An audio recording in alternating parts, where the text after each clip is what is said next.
and high school magazines. Sometimes a little piece seems mysteriously to click. This one certainly did. Father Forgets by W. Livingston Larned. Listen, son, I'm saying this as you lie asleep, one little paw curled under your cheek and the blonde curls stickily wet on your damp forehead.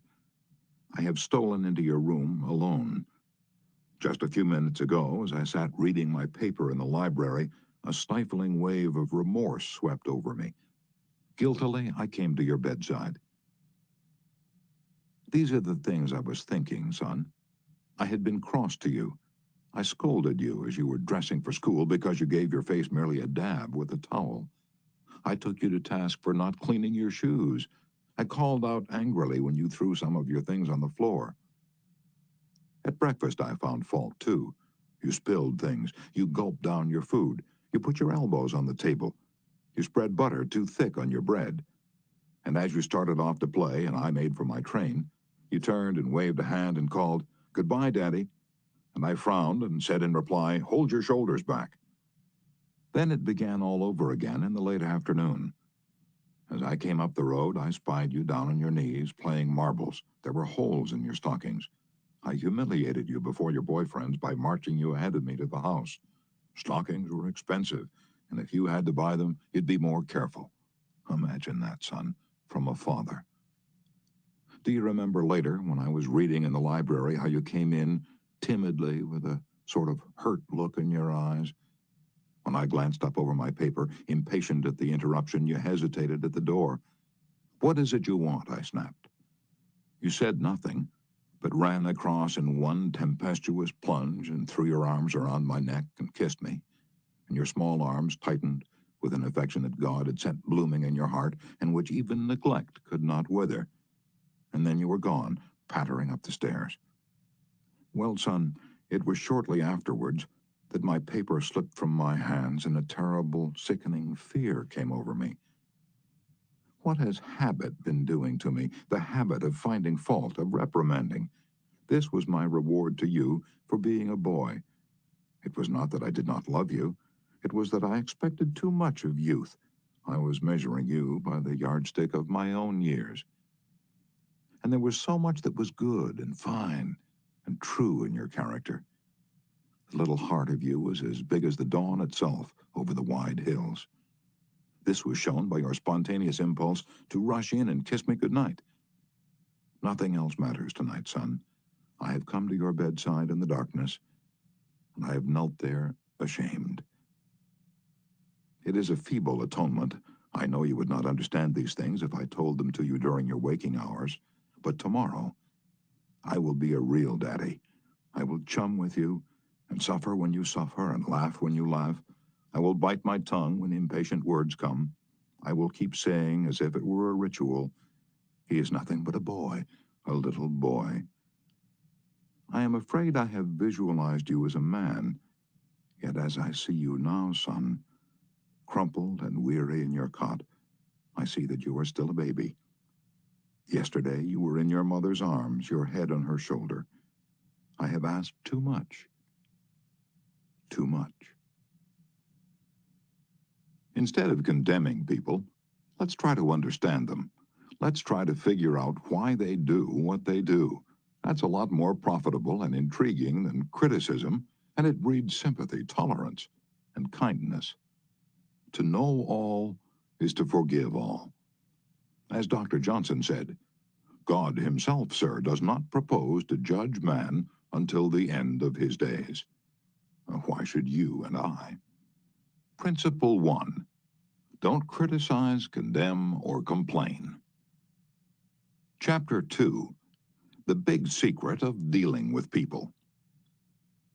There is only one way under high heaven to get anybody to do anything. Did you ever stop to think of that? Yes, just one way. And that is by making the other person want to do it. Remember, there is no other way. Of course, you can make someone want to give you his watch by sticking a revolver in his ribs. You can make your employees give you cooperation until your back is turned by threatening to fire them.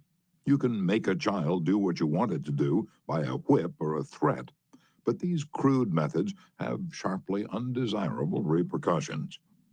The only way I can get you to do anything is by giving you what you want. What do you want? Sigmund Freud said that everything you and I do springs from two motives: the sex urge and the desire to be great. John Dewey, one of America's most profound philosophers, phrased it a bit differently. Dr. Dewey said that the deepest urge in human nature is the desire to be important. Remember that phrase, the desire to be important. It is significant. You're going to hear a lot about it in this book. And what do you want?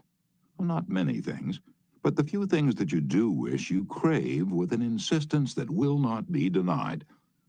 Some of the things most people want include health and the preservation of life, food, sleep, money and the things money will buy, life in the hereafter, sexual gratification, the well-being of our children, a feeling of importance. Almost all of these wants are usually gratified, all except one. But there is one longing, almost as deep, almost as imperious as the desire for food or sleep, which is seldom gratified. It is what Freud calls the desire to be great. It is what Dewey calls the desire to be important. Lincoln once began a letter saying, "Everybody likes a compliment." William James said, "The deepest principle in human nature is the craving to be appreciated." He didn't speak, mind you, of the wish or the desire or the longing to be appreciated. He said the craving to be appreciated. Here is a gnawing and unfaltering human hunger, and the rare individual who honestly satisfies this heart hunger will hold people in the palm of his or her hand, and even the undertaker will be sorry when he dies. The desire for a feeling of importance is one of the chief distinguishing differences between mankind and the animals.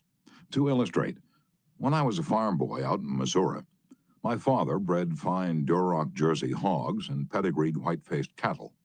We used to exhibit our hogs and white-faced cattle at the county fairs and livestock shows throughout the Middle West. We won first prizes by the score. My father pinned his blue ribbons on a sheet of white muslin, and when friends or visitors came to the house, he'd get out the long sheet of muslin, he'd hold one end and I would hold the other while he exhibited the blue ribbons. The hogs didn't care about the ribbons they had won, but Father did. These prizes gave him a feeling of importance. If our ancestors hadn't had this flaming urge for a feeling of importance, civilizations would have been impossible. Without it, we should have been just about like the animals. It was this desire for a feeling of importance that led an uneducated, poverty-stricken grocery clerk to study some law books he found on the bottom of a barrel of household plunder that he had bought for 50 cents. You've probably heard of this grocery clerk. His name was Lincoln. It was this desire for a feeling of importance that inspired Dickens to write his immortal novels. This desire inspired Sir Christopher Wren to design his symphonies in stone. This desire made Rockefeller amass millions that he never spent.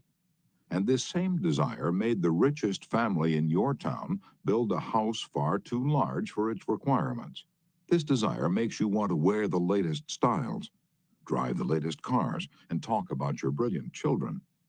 It is this desire that lures many boys and girls into joining gangs and engaging in criminal activities.